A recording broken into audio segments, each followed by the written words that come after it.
What's going on, guys? So I'm tuning in right now to share with you guys an experience that I had last night. I'm not going to say a dream because this was a full-on experience. Now, I have like wild dreams. I have very like intense dreams, and it's really, I call it more of an experience than a dream because, you know, to call it a dream really doesn't like it doesn't sum up what it actually felt like to experience what I experienced in this dream. And the dreams that I typically have they're more like experiences because I'm not like running off to, add time onto the video. I don't care about the length of the video. I don't do this for money. I do this to share my experience with you guys so you guys can see life through my lens and through my eyes. But with that off my chest, so this dream,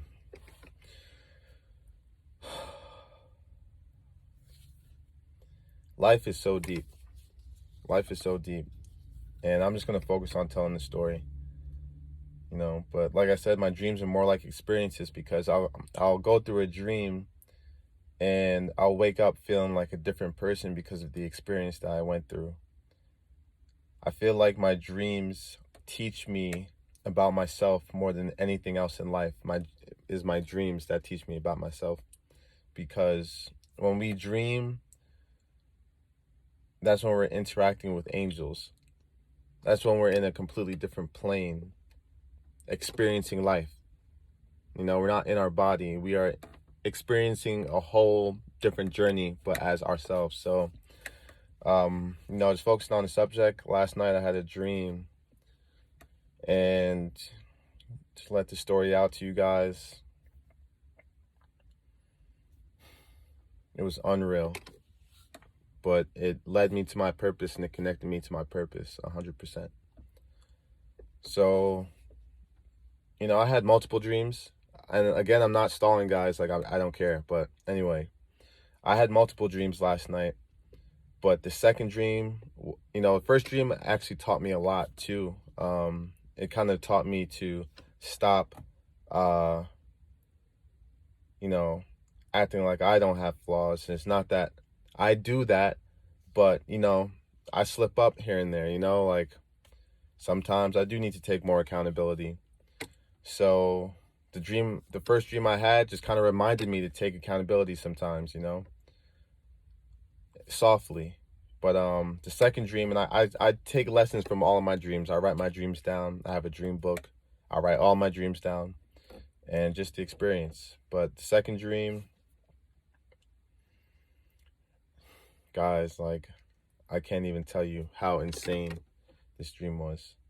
And I'm not trying to sound like, I'm being so genuine as I possibly can. I've never really had a dream like this before. An experience like a seeing, like inside my dreams, seeing so much in my dreams that changed my reality.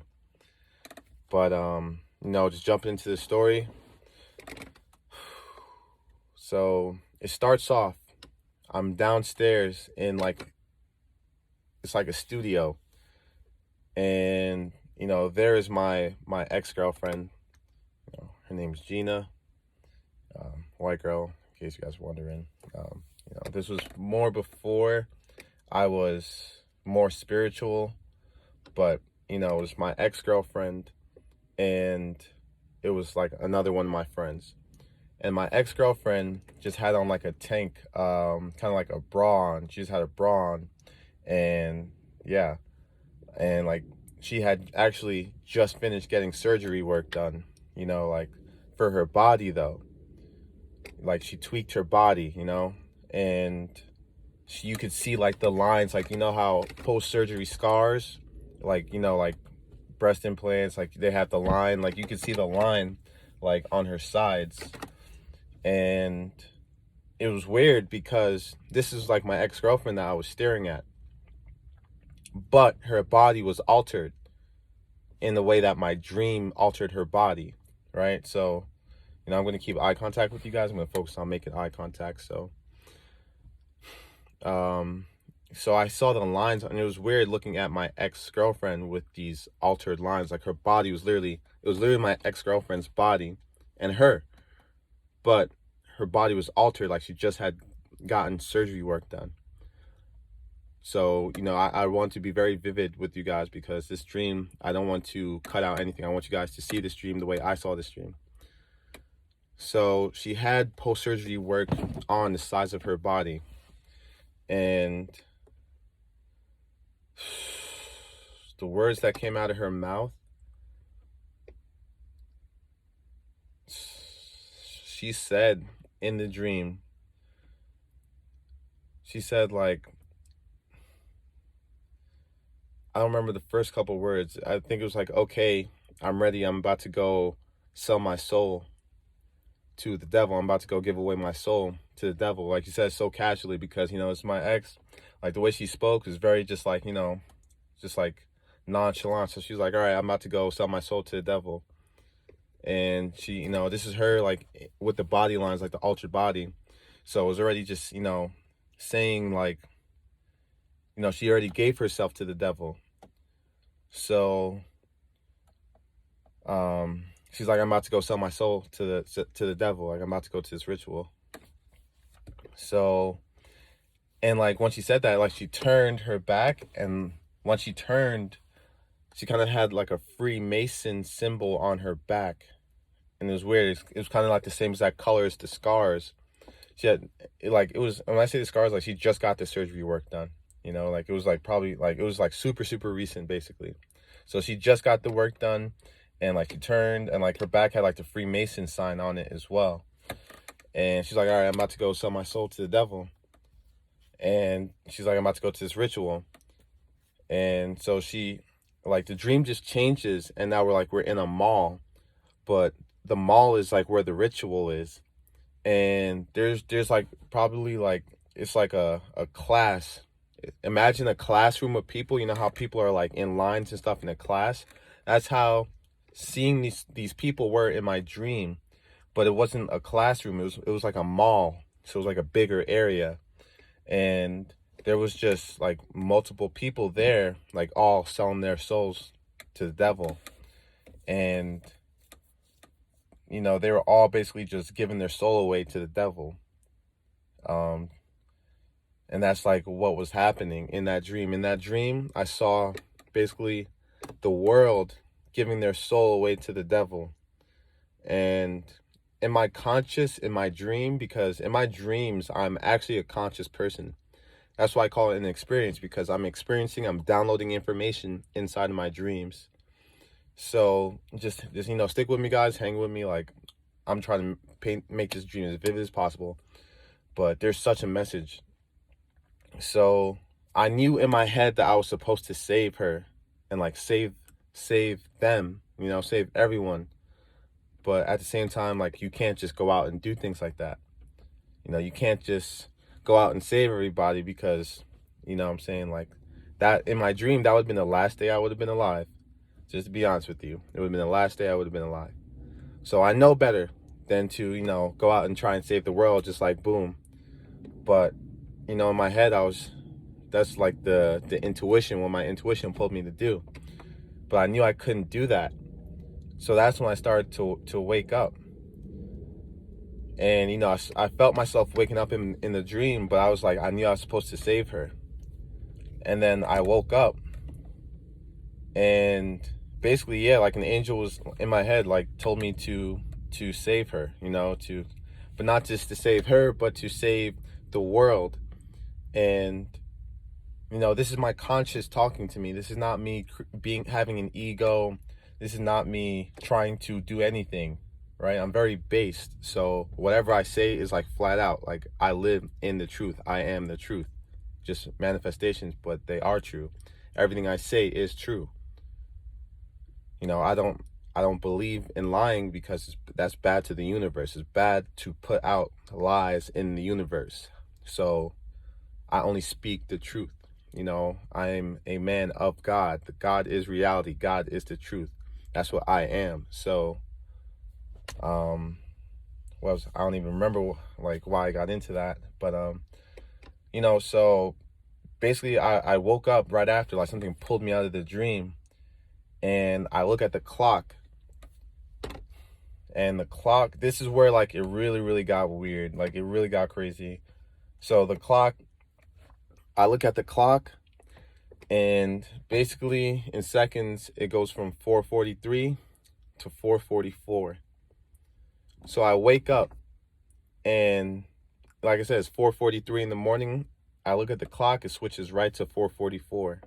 Like from a dream, like from this deep dream of getting a message sent to me telling me I am here to stop women from giving themselves to the devil. And it makes the most sense to me, and I hope this video doesn't get taken down. If it does, I'll re-upload it, just blooping out, certain words. But I wake up from receiving this message saying I am supposed to be saving the woman from giving themselves to the devil. And it was just like a really big message. And it's, before that I had a good understanding, like I know what I'm here to do, but that was kind of just like a layer on top of that. That experience was like a layer on top of that. And after that experience, just like God talked to me, told me what I'm really here to do. I'm here to stop the women from giving themselves to the devil. And it makes sense why it's the woman I'm stopping, because the women are the most important people in the world, are the women. Everyone on earth comes from a woman. So the woman is the most connected to God. So making the woman love themselves is what will change the world. Making the woman love themselves is what will change the world indefinitely.